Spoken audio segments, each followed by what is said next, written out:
it was bags of gold or money. One gets 5 talents, another gets 2, and another gets 1, each according to their ability. Then the master goes away.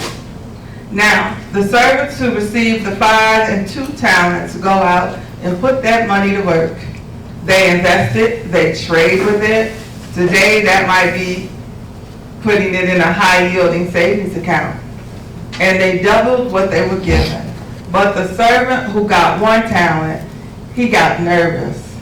He digs a hole and he hides the money in the ground because he's afraid of losing it. When the master comes back, he praises the first 2 servants for being faithful and says, "Well done." But to the servant who hid the talent, he says, "You could have at least put it in the bank to earn a little interest." And that servant loses even the little that he had.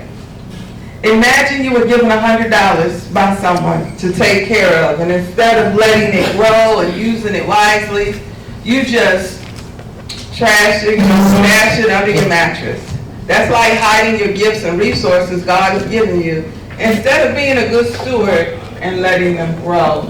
So this story is a reminder that as you work, whether you work a job, whether you are an entrepreneur, if you have retired and you get a pension or some type of money, whenever you get money, be sure to take some of that money and place it in a place where it can grow for you. Too often people get money and money in, money out. The last few months we talked about not allowing everything you bring in to go out so quickly. So in our final reflection, this story is a reminder of that. So let's think about the story of Joseph. Joseph was placed in charge during Egypt's years of abundance. And you know what abundance means, right? Egypt had a lot going on. Everybody was doing well. And he knew that 7 years of famine were on the way, right? And that might be how people say, we might have a blackout. We might have a food shortage. You know, right here in America, we hear people talking about famine, right? They just talk about it in a different way.